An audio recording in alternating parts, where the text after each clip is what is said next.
Bonjour, je suis Isabelle Layer, journaliste, artiste, podcasteuse, coach, conférencière, bref, artiste de la vie. J'ai d'ailleurs écrit un livre à ce sujet. On se retrouve bientôt sur Stay Tuned, alors restez connectés.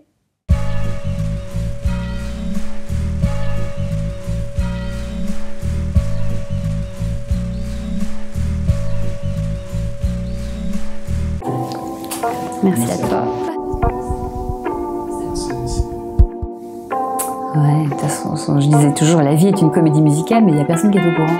Je vais pas. Non mais t'inquiète, ça va. Ok. Ok.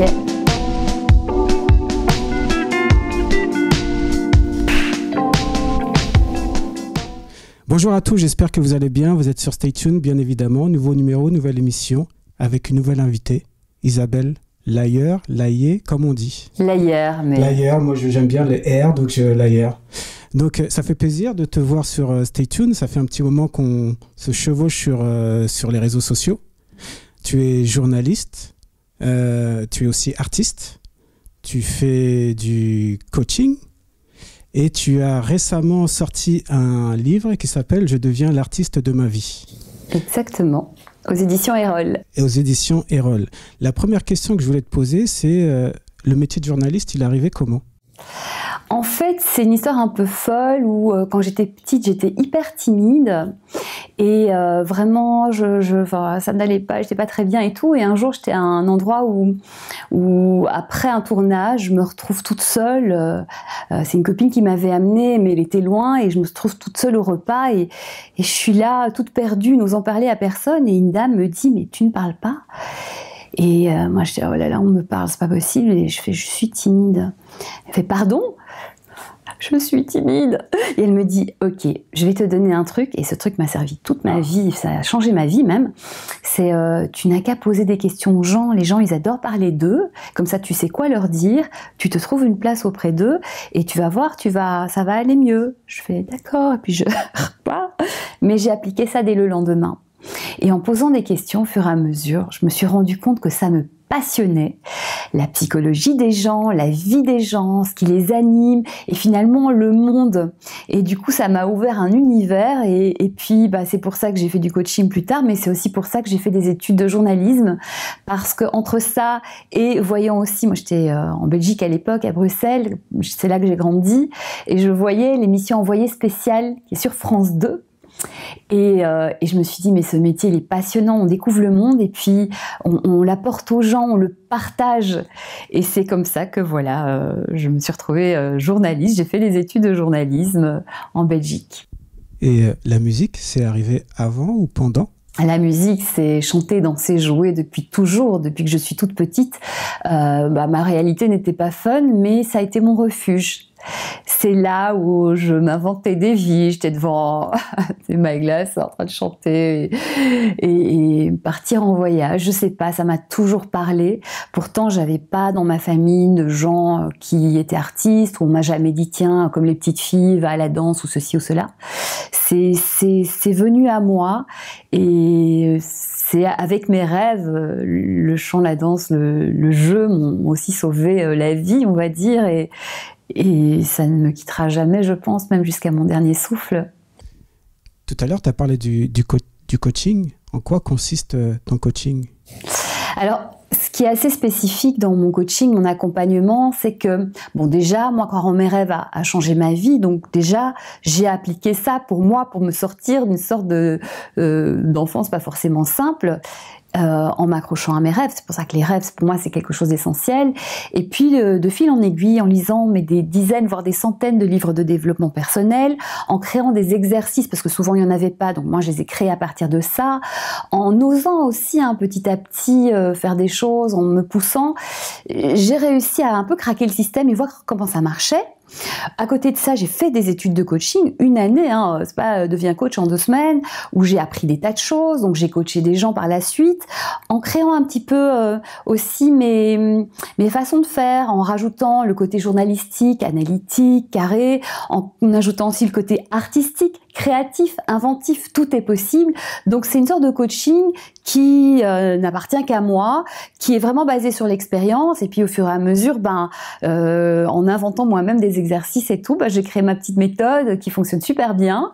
Et du coup, c'est pour ça que j'en ai fait un livre, parce que je me suis dit, ça marche. Mais en 3-4 mois, j'ai des résultats de dingue, mais je ne peux pas coacher la terre entière, même si j'aurais envie d'aider un maximum de gens. Et c'est pour ça que j'ai décidé d'écrire ce livre. Je deviens l'artiste de ma vie, très pratique, très concret. Vraiment, c'est une merveilleuse expérience d'offrir tout ça dans un seul livre. Donc le livre, Je deviens l'artiste de ma vie, c'est une continuité de ce que tu avais déjà fait finalement. Oui, c'était une façon de donner d'une manière très simple, aussi peut-être, je pense, de rendre, parce que on ne se fait pas tout seul, même si moi j'ai fait beaucoup de choses, ça vient de moi, mais dans la vie, on a tous croisé des gens, cette fameuse dame, ou des gens qui nous ont dit des petites choses, ou qui nous ont aidés, etc. Et il y a cette gratitude aussi, envers moi, parce que je me suis vraiment relevé les manches et toujours repoussé mes limites, et j'ai eu du courage, j'ai dû vraiment parfois me pousser, mais aussi il y a eu des gens sur le chemin, et voilà, j'ai aussi eu envie un livre, c'est vraiment accessible à tout le monde, ça coûte rien, quoi, et de tout mettre pour rendre tout accessible, et tous ces petits exercices qui paraissent très très simples, c'est hallucinant comme ils marchent et comme ça peut transformer. C'est marrant parce que le mot exercice, il est arrivé à plusieurs, tu l'as mentionné à plusieurs fois, et ce qui m'a interpellé dans ce livre, parce que je pensais que tu allais raconter un petit peu plus finalement ce que tu es, ta vie, ton cursus. Finalement, on est directement dans le vif du sujet, bien évidemment avec des thématiques, des explications, mais on est quand même dans le vif du sujet avec ce côté pratique. Et c'est là où c'est intéressant, parce que je trouve qu'il y a beaucoup de thématiques sur le développement personnel, être la meilleure version de soi-même. Sur les réseaux sociaux, il y a des phrases en vois-tu, en voilà, et finalement, on ne creuse pas davantage, on n'est pas sur le concret, quoi. C'est ça un peu l'idée, c'est qu'il y a plein de belles idées qui se sont partagées, et c'est génial. Mais si on ne les expérimente pas, on va les oublier. On peut lire le meilleur livre de développement personnel du monde, de l'univers entier. Si on ne l'expérimente pas, si on ne le vit pas, dans 3-4 mois, on aura oublié, et c'est normal. C'est pour ça que je voulais vraiment qu'il soit pratique, avec des exercices, avec des mises en action. Alors, on commence par réfléchir et se demander qui je suis, qu'est-ce qui me parle tellement, qu'est-ce qui est essentiel pour moi. On va farfouiller dans notre passé, ce qu'on a aimé, ce qu'on n'a pas aimé, ce qui nous a transcendé. Ça commence vraiment par une petite enquête personnelle, parce que quand on veut déployer quelque chose, si on ne sait pas où on va, c'est un peu compliqué. Donc on va déterminer ensemble la base, l'objectif, et une fois que l'objectif a été déterminé, de là, c'est des mises en action qui sont simples, mais vraiment, il faut vivre les choses pour les ressentir, pour les comprendre, pour les implémenter dans sa vie. Si on ne le fait pas, on oublie. Et c'est très simple, c'est beaucoup plus simple qu'on ne pense. Il y a des tas de petits exercices, il y a aussi quelque chose qui est essentiel et que j'utilise beaucoup en coaching et qui cartonne, c'est, je donne par exemple, voilà, un petit exemple qui fonctionne, que vous pouvez utiliser chez vous, c'est tous les jours, en direction de votre rêve, de votre objectif, de votre envie, peu importe comment vous l'appelez, vous allez poser une action, une petite si vous n'avez pas beaucoup de temps, une grande si vous avez un peu plus de temps, mais tous les jours. Vous allez voir qu'au bout d'un mois, c'est-à-dire 30 jours, vous aurez avancé, mais c'est un truc de dingue. Donc faites-le, expérimentez-le, et vous allez voir, vous allez halluciner, puis dites-nous ce qu'il en est. Bienvenue dans l'Interview Culture. Aujourd'hui, nous recevons une comédienne qui danse avec les étoiles comme elle danse avec la vie, toujours éblouissante dans ses rôles et encore dans ce nouveau rôle, dans ce nouveau film dont elle est venue nous parler. Bienvenue Virginie Efira. Finalement, c'est une histoire d'avoir une nouvelle forme de routine. C'est, je dirais, une façon de penser. Une façon de se dire tout est possible, j'y crois, et effectivement on va créer des bonnes habitudes. D'ailleurs j'ai un chapitre, c'est les bonnes habitudes pour réussir, c'est-à-dire qu'on peut aussi avoir des mauvaises habitudes, traîner pendant des heures devant la télé, devant les réseaux, etc. Mais si on passe, il y a des gens qui passent 3-4 heures par jour, et ce n'est pas un jugement, franchement chacun fait ce qu'il veut, et je le dis en long, en large et en travers, c'est notre vie, on fait ce qu'on veut de notre vie, mais il faut réfléchir à, contre ces 3-4 heures par jour de notre vie, qu'est-ce qu'on a en retour ? si c'est pas grand-chose, c'est dommage. Et donc l'idée, c'est de se dire, ok, le temps précieux de ma vie qui passe et qui ne me sera pas rendu, qu'est-ce que j'en fais? Et est-ce que cette habitude-là, peut-être que ces 4 heures, je peux les réduire un peu et les échanger contre quelque chose qui va faire que ma vie, elle va grandir. Parce que quand on regarde un film, une série, c'est super, ça nous détend, mais pour moi, en tout cas, on regarde un réalisateur réaliser ses rêves, un acteur réaliser ses rêves, une script, un monteur, etc. Des gens qui se mettent en jeu et nous, on observe. Mais est-ce que notre vie, on va la passer sur le côté du chemin, regarder les gens se mettre dans la course et nous être juste là, regarder? Ou est-ce qu'on va se mettre dans la course? Faut se poser la question. Et c'est vrai que moi, je vois que les gens qui se mettent en jeu, je les sens pétiller, je sens qu'il y a quelque chose en plus dans leur vie. Et je vais même te dire un truc, c'est que l'important n'est pas tant de réaliser son rêve que d'être sur le chemin de son rêve. Parce que finalement, après un rêve, il y a toujours un autre rêve. Et on ne vivra jamais que sur un chemin. Et si ce chemin, il est génial, on apprend plein de choses, on grandit, on ne sait pas de soi-même parce qu'on est arrivé à faire des choses qu'on n'imaginait pas. Mais si tous les jours est comme ça, avec du partage, avec des personnes qu'on aime, c'est aussi quelque chose dont je parle dans le livre, c'est de bien s'entourer. Si chaque jour est fait de ça, à la fin du compte, on aura eu une super vie, surtout. On aura eu une super vie, on aura kiffé. Et c'est le but. En tout cas, moi, c'est mon but et je trouve ça chouette. Donc, moi, j'ai noté, en tout cas, il y a plusieurs thématiques. Il y a la confiance en soi, notre regard face aux autres, l'écoute de son corps, l'intuition. Moi, j'avais une question par rapport... On revient sur les exercices. J'avais une question par rapport à ça. Est-ce que le fait d'écrire, prendre des notes, est-ce que ça a un impact sur ce qu'on veut faire? Alors, écrire, c'est commencer à rendre réel. C'est-à-dire, c'est l'ancrer dans la matière. Donc, ça permet de rendre réel, de formaliser, de formuler des choses. Écrire, ça demande aussi d'avoir réfléchi. Donc on va chercher en soi. Donc c'est très précieux. Et moi cet exercice, donc il y a un exercice d'écriture dans le livre, cet exercice je l'ai inventé suite à une année d'atelier d'écriture que j'avais suivi, où tous les 15 jours on devait rendre un texte. Et à la fin de l'année, j'ai tout relu, je sais pas pourquoi, j'ai relu. Et j'ai découvert des choses de moi que je n'imaginais pas, qui ont été assez étonnantes, des clés. Et c'est pour ça que dans ce livre, il y a un endroit où on écrit, on a ces petites pages où on écrit des choses et qu'on va relire, mais on laisse passer un peu de temps et on va relire. Et vous allez voir que c'est vraiment puissant. On découvre des choses de soi et on découvre des réponses qu'on cherche. Donc j'ai vraiment voulu mettre ça dans le livre et j'ai des retours incroyables sur ces pages d'écriture. Alors souvent on dit, c'est ce que j'entends, le positif attire le positif, le négatif on le balaie, mais finalement dans le monde c'est soit, il y a un équilibre qui doit se faire, il y a le yin, il y a le yang, et finalement il faut apprendre à cohabiter avec ces deux éléments. Il n'y a pas juste un élément, il y a voire 2 éléments qu'il faut apprendre à conjuguer. Mais absolument, l'idée c'est pas de dire le positif n'existe pas et de faire les autruches. Dans la vie, comme tu le dis, il y a du noir, il y a du blanc, il y a du positif, il y a du négatif. Mais déjà dans notre vie, souvent, on se crée des histoires monumentales de petites choses qui n'ont pas d'incidence ou qu'on aura oublié dans 3 jours, dans 3 semaines ou dans 3 mois. Donc l'idée c'est d'essayer de se dire, ok, de toute façon, des emmerdes, on en aura. Donc déjà, autant que ce soit sur le chemin de nos rêves plutôt que sur un chemin qui sert à rien. Mais c'est de remettre les choses dans leur contexte et au bon endroit. C'est-à-dire d'avoir suffisamment de recul pour se dire que des choses anodines, on va plutôt les traiter en info, en information. Tiens, il y a ça qui se passe, est-ce que c'est si grave? Pas tant que ça, parce que selon moi, la vraie gravité, c'est la maladie, la mort ou quelques emmerdes vraiment importantes. Mais dans la majorité des cas, on se fait des histoires pas possibles de choses anodines. Donc déjà, c'est essayer de prendre du recul par rapport à ces petits énervements de la vie dont on n'a pas besoin. Et de les dégager parce que quand on est positif, c'est vraiment un état ressource, un état qui nous donne de l'énergie, un état où on ne va pas s'attarder sur des choses qui nous plombent alors que ça pourrait ne pas nous plomber. Je dis souvent, le bonheur c'est aussi un choix dans beaucoup de cas, pas tous les cas évidemment, mais se dire est-ce que j'ai envie de me laisser embêter par ces bêtises-là? Non. C'est aussi une configuration qu'on met en place. Les gens néfastes, eh bien on les écarte. Et s'ils sont très très proches et on ne peut pas s'en séparer, ben on leur met des limites. Les limites, c'est la clé numéro 6 du livre. C'est une clé très importante.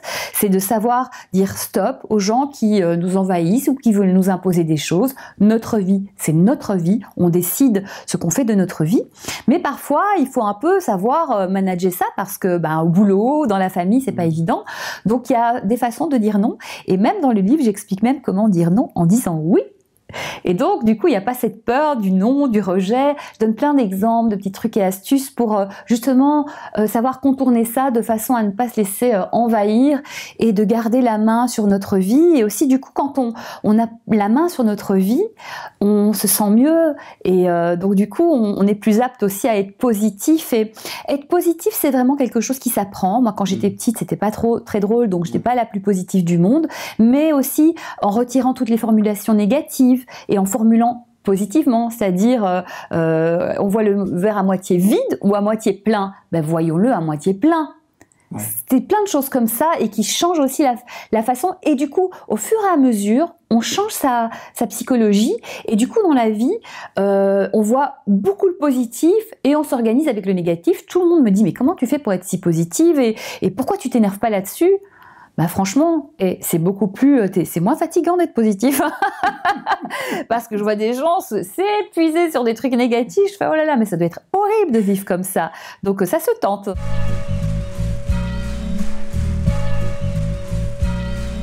Mais c'est marrant quand tu parlais de phrases, de mots qui sont ancrés. Par exemple, quand on dit je suis bête, j'ai oublié ça.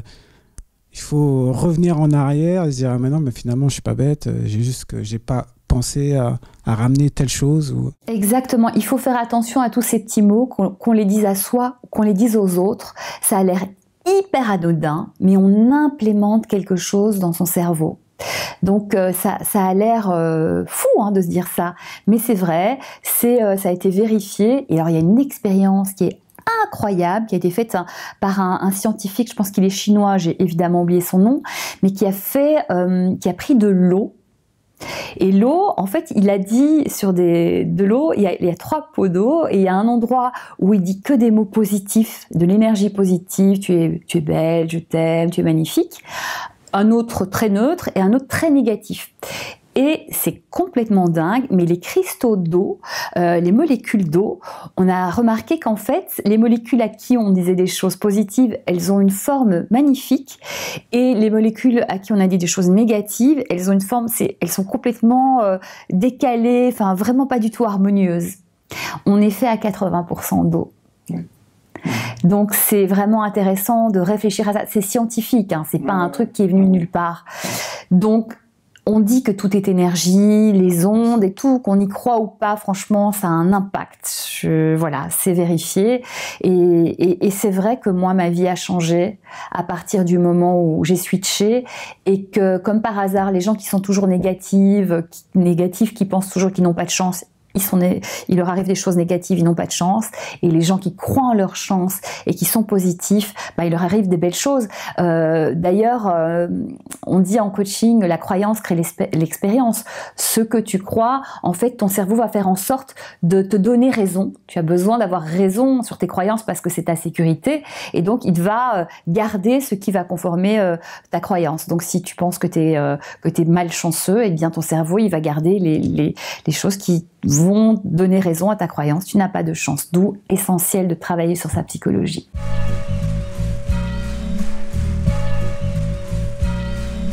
Pour toi, c'est quoi l'intuition ? Alors l'intuition, moi j'adore, et je donne des exemples aussi dans le livre de ce que j'ai vécu pour expliquer comment j'y suis arrivée, ou comment je me suis plantée aussi parce que je n'ai pas écouté cette intuition, quoi.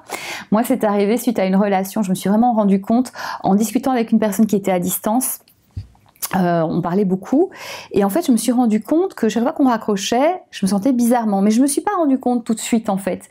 Et un jour, on avait beaucoup parlé de lui, un petit peu de notre relation et à peine de moi, et en raccrochant, je me suis dit mais en fait, il ne s'intéresse pas à moi, il s'intéresse à lui, à notre relation. Et je me suis rendu compte qu'en fait, cette petite voix que j'avais en moi me disait, mais je ne voulais pas y prêter attention parce que peut-être que ça ne m'arrangeait pas, me disait il y a un truc qui va pas. Et donc je me suis rendu compte en fait que cette petite voix qu'on a tous, hein, c'est ce fameux tiens, c'est vrai, je l'avais senti, mais qu'on n'a pas voulu conscientiser, je l'avais aussi en moi et je me suis dit ok, maintenant mon prochain job c'est d'aller l'écouter le plus tôt possible tant qu'à faire et donc je me suis mise en quête de ces petites voix qu'on a tous. Alors ça peut s'exprimer de manière différente, mais c'est essayer d'aller rechercher ça, cette petite voix, cette sensation, voilà, comment ça s'exprime, parce qu'en fait, les réponses sont vraiment en nous, et moi, aujourd'hui, je l'écoute très tôt, et ça se vérifie, voilà, quasiment à chaque fois, quoi. On l'a tous, donc à nous d'aller la chercher, de l'écouter, de ne pas occulter. Pourquoi on l'occulte? Parce que ça peut pas nous arranger, parce que c'est pas toujours facile de voir la réalité en face. Hein. Souvent les gens, surtout sur les relations, ils me disent mais je savais, mais j'ai pas voulu voir. Mais finalement, c'est une perte de temps, c'est une perte d'énergie. Donc moi, je trouve que la vérité, elle est beaucoup plus intéressante parce que je dis merci à la vérité quand on est trahi, quand on nous fait un sale coup. Ben moi, je suis contente de le savoir parce que je vais plus perdre de temps avec ces gens-là, que la vie me prévient. Alors j'essaie qu'elle me prévienne le plus tôt possible, mais à chacun de nous d'aller essayer de trouver ça. Évidemment, il y a des exercices dans le livre pour aller chercher ça. D'ailleurs, tu le dis dans le bouquin, justement, sur la partie croyance, soutien et croyances limitantes. Tu dis, en revanche, quand vous allez à l'encontre de vous-même, dans vos décisions ou dans la façon dont vous vous traitez, la vie s'arrange pour vous créer des embûches. Elles sont là pour vous faire comprendre que vous n'allez pas dans le bon sens, mais pour cela, il faut accepter de bien vouloir entendre ces messages. Oui, et c'est là qu'il faut un peu laisser tomber son ego. Il faut s'assouplir sur ses croyances. La vie, c'est vraiment notre meilleure amie. Et elle nous donne des messages et tant qu'on les entend pas, ben elle va venir frapper à la porte. Ça veut dire quoi? Ça veut dire toujours les mêmes échecs, ça veut dire toujours les mêmes soucis, ça veut dire aussi ça peut s'incarner dans le corps avec des douleurs. On dit hein, la maladie, le mal a dit. Et il faut vraiment les écouter, ces petites choses, parce que si on les écoute pas, ça frappe de plus en plus fort. Et ça peut aller jusqu'à la maladie. Donc, il faut faire très attention. Moi, ça m'est arrivé, par exemple, j'avais fait un spectacle qui était génial, ça s'appelait Love Cabaret, mon premier seul en scène à Paris, c'était formidable. Mais j'avais tout fait, mais de A à Z, c'est-à-dire le spectacle, la com, la prod, l'artistique, enfin tout. C'était génial, mais ça m'avait épuisée. Et je ne m'étais pas encore vraiment reposée de ça, que déjà je repartais sur une autre session. Et en fait, j'ai eu des douleurs au pied, mais un truc de dingue qui sortait de nulle part, parce que j'ai pas de soucis, qui m'ont empêchée. Donc j'ai dû annuler la réservation de la salle. Alors j'ai proposé à d'autres gens, et puis ça s'est bien fait pour eux. Hein. Mais mon corps m'a dit stop, j'ai pas pu. Et donc le jour où j'ai vraiment la mort dans l'âme annulé la réservation de la salle, je me suis sentie soulagée, vraiment. Et finalement, ça s'est arrangé petit à petit, mais en fait, mon corps m'a sauvée parce que je ne sais pas dans quel état je serais ressortie de cette aventure suivante qui m'aurait achevée. Et pourtant, j'y allais avec joie, amour et bonheur, mais physiquement, j'étais pas apte, j'étais trop épuisée, quoi. Et ces choses-là, et c'est ça, aujourd'hui, il y a énormément de burn-out. Et on n'écoute pas son corps. On n'écoute pas son corps et du coup le corps va jusqu'au bout du bout et ça peut faire mal. Donc faisons attention aussi à ces messages-là, à nos émotions. Hein, quand on est pleure, quand on est triste, il y a des choses qui ne vont pas, c'est le corps qui nous dit « écoute-moi ». Ouais. Et surtout, vivre l'instant présent. Ne pas se focaliser sur le passé. Le passé, il est derrière. Et vivre le moment qu'on vit actuellement, quoi. Le passé est passé, le futur n'est pas encore là. Moi, pendant longtemps, puisque je viens d'un passé où j'étais pas très heureuse étant petite, j'ai vécu pour l'avenir. Demain, je serai heureuse. Je me disais toujours ça. Bon, c'était chouette à ce moment-là parce que ça m'a donné de l'énergie, de la force, du courage. Ça m'a donné justement un objectif et qui m'a donné tout ça. Et puis un jour, je me suis rendu compte que j'avais gardé ça, mais bien plus tard, où j'en avais plus besoin. Et je ne vivais pas l'instant présent. Sauf que demain sera toujours demain. Donc je ne vivais pas ma vie aujourd'hui, ici et maintenant, je ne profitais pas de ma vie. J'étais toujours dans cette fuite en avant. Et donc évidemment, j'ai tout changé. Et c'est vrai que l'idée, c'est de faire en sorte que notre vie soit géniale. Aujourd'hui, le but, c'est voilà, l'impulsion, l'inspiration qui va faire qu'on va remplir notre vie de jolies choses. Et l'idée, c'est que vraiment, on ne vivra jamais qu'ici et maintenant. Donc, faisons en sorte que notre vie soit géniale, de la partager avec des belles personnes et sur le chemin de notre rêve, notre juste rêve. Parce qu'il y a des gens qui choisissent un rêve pour être riche, pour être connu, pour être des choses qui sont plutôt une compensation de ce qui manque en nous. Et je dis pas que c'est bien ou pas bien d'être riche, etc., mais c'est une conséquence de quelque chose. Mais le vrai rêve qui rend heureux, c'est quelque chose dont va nous parler notre âme, notre cœur, et c'est l'expression de tout ça, et pour moi c'est ce pourquoi on est fait. Et quand on vit là-dedans, et qu'on l'offre à soi, mais qu'on l'offre aussi aux autres, ce qui revient finalement à notre mission de vie, hein, ça nous fait du bien. J'allais en parler, j'allais dire mission de vie. Voilà, la mission de vie quand on vit là-dedans, on est super heureux, et ça, et la mission de vie pour moi, c'est le mélange entre ce qui nous fait du bien et ce pourquoi on est fait, et dans lequel on se transcende, mais qui en plus va aider les autres, va faire du bien aux autres. Mais ça peut être un artiste, ça va être transmettre sa passion, mais ça peut être quelqu'un qui adore la cuisine et qui va la partager avec son très proche cercle. Ça ne veut pas dire que ce soit connu, mais en tout cas exprimer ce qu'on aime, ce qui est essentiel pour nous, et le partager avec qui on veut, en petit comité ou en grand comité, peu importe, mais faire du bien, ça fait tellement du bien, et ça fait de nous des personnes qui partageons avec le monde. Et je pense que ne pas exprimer ses talents, ses passions, c'est s'empêcher soi, donc s'interdire quelque chose d'essentiel, mais c'est aussi amputer le monde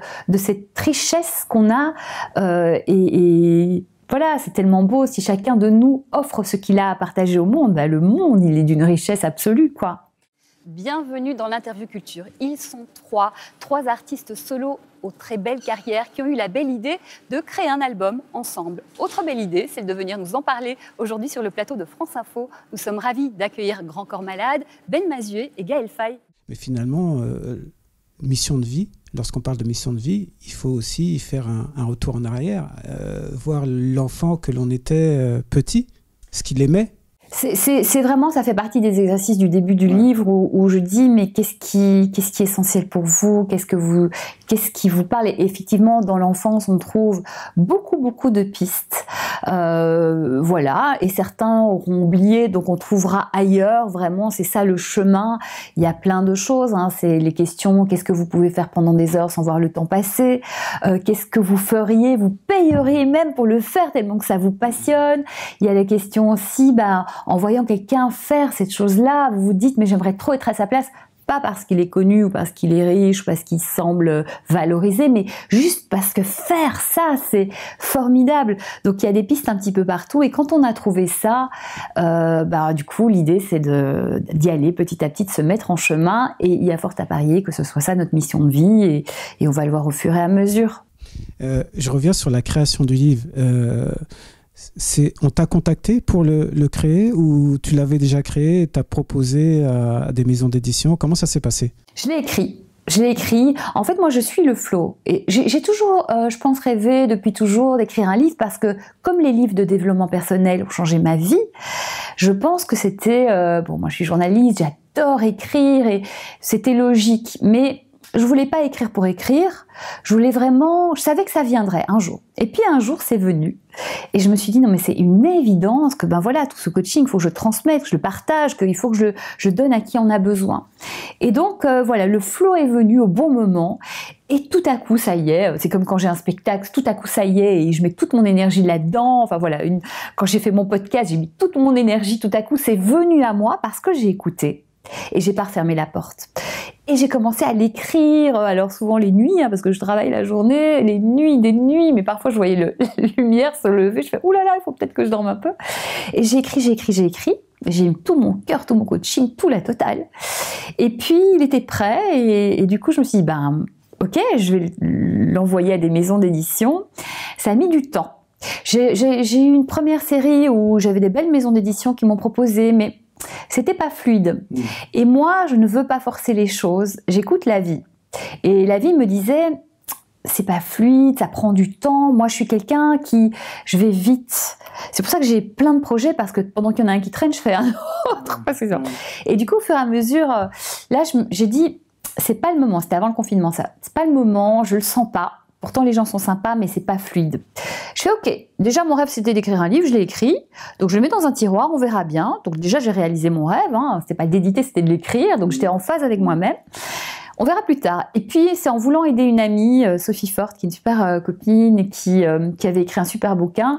Et en fait, elle voulait l'écrire pour sa famille. Je lui dis, mais attends, tous ses amis, on lui disait, mais il faut absolument que tu l'édites. Et elle me dit, oui, mais je ne sais pas.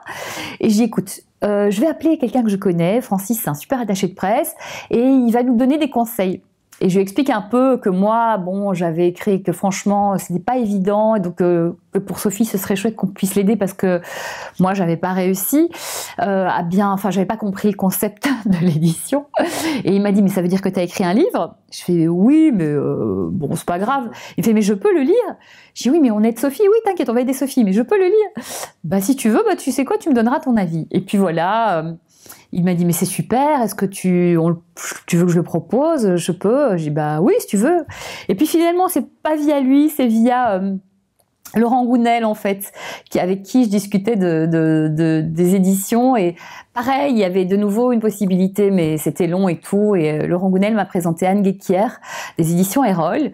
J'ai eu un premier contact avec elle. On me dit, tu sais, il y a beaucoup de monde donc en développement personnel et tout ça. Donc, on va peut-être pas le faire, mais je vais le lire. Et je dis, écoute, ça me va très bien. On y va ensemble si tu y crois à fond, parce que sinon, je veux pas. Moi, je veux vraiment des gens de passion, de cœur, et tout faire par passion et cœur, et pas forcer les choses. 4 jours après, elle me rappelait, elle me disait, c'est super, ça va aider plein de monde, on le fait. Je dis, ouais, c'est parti. Alors maintenant, on va revenir un petit peu sur toi. On a parlé du bouquin. Isabelle Layer, elle était comment petite? C'était pas évident, hein. Moi, je suis arrivée dans une famille compliquée, des gens justement qui n'étaient pas à l'écoute de leurs besoins, de leurs rêves, un papa malade, une maman qui a fait des enfants, je pense, parce qu'il fallait en faire. Donc contexte compliqué aussi économique. Enfin voilà, c'était vraiment compliqué. Et aussi, ma mère, elle voulait un fils, elle voulait pas d'une fille. Et je suis la première à être arrivée, donc je l'ai vraiment senti. Et j'en veux pas, moi, à mes parents d'avoir eu des difficultés. Et ils ont fait comme ils ont pu, hein. C'est ce que je dis dans le livre. Merci de m'avoir donné la vie. Et puis bon, après, je me suis débrouillée, hein. Ils étaient pas là. Moi, j'ai grandi toute seule. À partir du moment où je suis passée dans les études secondaires, vraiment, j'ai vécu toute seule à partir de 11 ans. J'ai commencé à 11 ans. Et ils étaient là, mais ils n'étaient pas là. Donc, je me suis débrouillée et heureusement qu'il y a eu effectivement les rêves. J'ai redoublé à l'âge de 11 ans, c'était ma première. Et c'est là que j'ai compris, en fait, qu'il fallait que je me débrouille toute seule et que soit je me prenais en main, soit j'allais passer à côté de ma vie, quoi. Et j'ai fait OK, je vais bosser. Alors au début, c'était aussi, je leur en voulais en me disant c'est pas possible, c'est injuste, et je vais leur prouver que je vaux quelque chose. Donc j'ai bossé un peu dans la colère, mais du coup j'ai commencé vraiment à travailler et puis j'ai commencé à avoir des bons points et je me suis rendu compte que j'avais la main sur ma vie. Et donc voilà, et puis j'ai rencontré la danse très tardivement. Alors je dansais depuis que j'étais toute petite dans la maison dans tous les sens et tout ça, mais et c'est ma mère qui m'a mise à la danse, enfin qui m'a mise dans un stage. Et j'ai fait OK, je vais faire danse, tennis, judo. Et là, j'ai découvert la danse avec Inou, ma première prof de danse, et c'était fou, quoi. C'était mon langage, et moi qui étais hyper timide et qui parlais vraiment à personne et qui n'était pas bien ni avec moi ni du coup avec les autres évidemment. J'ai trouvé un endroit, un refuge. Et puis à la fin du stage, j'ai arrêté et la vie m'a aidée parce que j'ai recroisé Inou quelques mois plus tard en sortant d'un bus, donc ma prof de danse. Et elle m'a fait, mais tu fais quoi? J'ai dit, j'habite par là. Elle me fait, viens, mercredi prochain, 15h, cours de danse. Je fais, OK. Et la vie est venue me chercher. Et je suis allée danser, et puis j'ai pu arrêter, et là je devais avoir 16 ans. Et Inou voyant que je travaillais beaucoup plus que les autres, hein. Alors j'ai ça en moi, mais le travail faisait quand même la différence, donc j'ai évolué très vite. Et tout de suite, elle a eu la gentillesse et aussi l'abnégation, on va dire, de me dire, écoute, tu restes avec moi au cours, mais va aussi à cet autre cours, parce qu'elle sentait que le niveau était limité chez elle, et elle m'envoyait à un autre cours. Et c'est très beau de la part d'un prof, parce que le prof, il sait quand il t'envoie ailleurs qu'à un moment tu vas le quitter, parce que tu évolues. Tu as besoin de grandir, d'évoluer. Ouais. Et donc, je la remercie encore aujourd'hui. Nous, que j'ai revu récemment, et ça a changé ma vie, aussi le fait de la rencontrer, et le fait qu'elle me pousse vers un meilleur niveau, parce qu'à un moment, j'ai eu besoin de ça. Et la danse aussi a changé ma vie.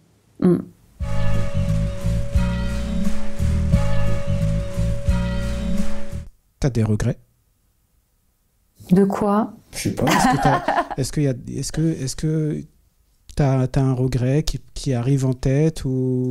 Non, parce que même les choses où j'aurais pu avoir des regrets, j'ai utilisé cette sensation pour me dire, ok, j'ai pas bien fait ça. Qu'est-ce que je dois apprendre? Comment je ferai la prochaine fois? Et la prochaine fois, vraiment, je me débriefe tout le temps. J'essaie vraiment de comprendre les erreurs, et finalement une erreur, quelle qu'elle soit, quand on comprend et qu'on fait mieux la fois d'après, c'est plus une erreur, c'est plus un échec, c'est un cadeau. C'est un apprentissage. Complètement. Ouais. Donc l'idée, c'est de ne pas occulter. Donc je pense vraiment qu'il faut apprendre à faire face, accepter de faire des erreurs, de ne pas tout savoir, d'avoir eu des manques à certains moments. Quand on a fait des erreurs par rapport aux autres, savoir aussi demander pardon, hein, c'est important. C'est de l'humilité aussi, mais aussi dans le livre, je dis en long, en large et en travers, il faut être doux avec soi. Personne n'a la science infuse, personne ne sait tout. On a le droit de se tromper. C'est dommage de se tromper 100 fois de la même manière. Oui, ça c'est sûr. Voilà, mais une erreur, c'est un cadeau, et faisons en sorte que ce soit un cadeau, en apprenant, en faisant mieux, et ça ne veut pas dire que directement on aura la meilleure façon de faire. Donc petit à petit, par essai erreur. Imagine un enfant, il essaye de marcher, il tombe, il n'essaye plus. On a tous été enfants, on est tous tombés des centaines, peut-être des milliers de fois, et on a appris, et c'était pas grave. Donc c'est aussi être cool envers soi, s'autoriser à faire des erreurs, se moquer de soi-même, c'est la meilleure façon de faire. Et c'est aussi vraiment le gros étonnement que j'ai eu en France, où on a tellement peur du regard des autres, on a tellement peur de l'échec, on se juge tellement qu'on n'ose pas faire des choses, et que du coup il y a des tas de gens qui restent à l'endroit où ils sont, et de plus en plus tristes et de plus en plus mal, de peur d'être jugés, de peur de se sentir nul. Non, hein, pardon, mais je sais pas, moi, les plus grands sportifs, les plus grands musiciens, au début, ils ont fait des trucs, c'était pas bien, c'était naze, ou les plus grands entrepreneurs, pareil, ça se décline dans tout, en fait. Tout le monde a fait pas bien au début, et au fur et à mesure, on apprend, et c'est génial. Donc, donnons-nous cette chance-là. Quelle est ta plus grande victoire? Je pense vraiment, c'est d'avoir réussi et d'avoir osé, malgré ma peur absolue quand j'étais toute petite, mais même aller chercher du pain à la boulangerie, c'était une souffrance pour moi. Mais c'est de m'être poussée, d'aller au-delà de mes peurs et de faire ok, 1, 2, 3, j'y vais. Et cette violence que je me suis faite au tout début, ça a changé ma vie, et du coup aujourd'hui je me rends bien compte que quoi qu'il arrive on trouve des solutions, et qu'on se fait souvent des films incroyables, des films d'horreur de folie sur des choses, et que finalement tout s'apprend, et que finalement on risque pas grand chose, et au pire on se tape la honte, mais les gens ils vont vite oublier, hein, ils passent à autre chose, hein, ils sont plus concentrés sur leur vie que sur nos petits échecs. Donc sortir de sa zone de confort finalement. Oui, et je me dis prendre la vie comme un jeu. tenter des choses, ce n'est pas grave si on se trompe, mais quand on y arrive et qu'on s'y reprenne à 1 fois, 10 fois, 20 fois, c'est pas grave, mais quand on y arrive, mais c'est hallucinant, on transforme sa vie et on se rend compte qu'on est possible, donc ça nous renforce et ça nous donne l'impulsion, le courage et cette fameuse croyance que c'est possible, qui est évidemment une ressource exceptionnelle. Il faut toujours se rappeler que Thomas Edison, il a mis 1200 fois avant d'inventer l'ampoule électrique. Il dit, je n'ai pas eu 1200 échecs, j'ai appris 1200 fois à ne pas faire une ampoule électrique qui lui a mené à cette invention qui a changé le monde. Bon, je pense qu'on ne mettra pas 1200 fois avant de réussir un truc qu'on a envie de faire. Bon, en tout cas, je te remercie d'être passé sur Stay Tuned. Le mot de la fin, ça serait quoi? Le mot de la fin, déjà merci pour ton invitation et merci de mettre en avant des personnes qui ont envie de partager des choses, c'est beau. Le mot de la fin, c'est évidemment croyez en vos rêves, croyez en vous, partagez, tout est possible dans la vie, ne dites pas non à la place des autres. Voilà, on ne sait jamais. Et surtout, choisissez un chemin qui vous rend heureux et partagez-le. Je pense que là, je suis très émue quand je dis ces choses-là. C'est la plus belle chose du monde, le plus beau cadeau qu'on peut se faire, c'est se trouver, s'exprimer et oser s'exprimer, ne pas laisser les autres nous empêcher d'être qui nous sommes parce que c'est important, c'est pas égoïste, parce que quand on est sur son chemin et qu'on est heureux, on a envie de rendre les autres heureux et c'est beau. En tout cas, je te remercie, vraiment. En tout cas, ton livre, c'est vraiment un bel outil qui permet de se remettre en cause et de travailler sur soi. Et toujours dans le positif, c'est-à-dire que sûr. Déculpabilisons, rien n'est grave. Bien sûr. Donc, longue vie à ce livre, longue vie à tes projets, plein de bonnes choses pour toi et je te dis à bientôt. Merci beaucoup, merci. À toi.